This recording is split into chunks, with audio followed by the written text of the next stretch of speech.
cómo se quita el carburador. Aquí le estoy retirando los tornillos. Solo trae 2 tornillos. Casi la mayoría de estos aparatos traen 2 tornillos nada más en el carburador, y es lo único que necesitan, pues están chiquitos. No es un carburador así como de un carro, como los que tenían antes los carros. Es un carburador chiquito. Aquí miren, me llegó. Ya lo había pedido, ya me había llegado el carburador nuevo. Entonces aquí estoy abriendo la cajita para sacar el carburador nuevo y poderlo instalar. Venía muy bien equipado esta cajita con el carburador, porque traía hasta mangueras para la gasolina.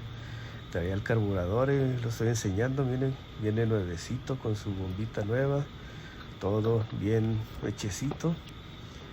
Y aquí estoy revisando que sea igual el carburador, y sí, pues sí era el mismo. Entonces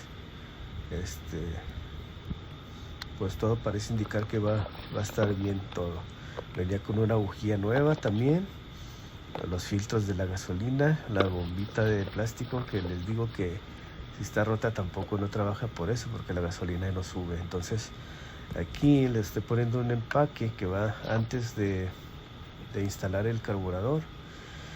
Y pues reviso las mangueras ahí, están bien duras.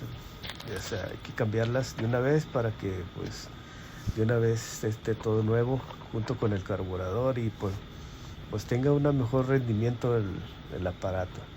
Entonces se le da una limpiadita también para que pues para que esté bien. Aquí retiro una manguera y la otra la saco por aquí porque está el filtro de la gasolina aquí.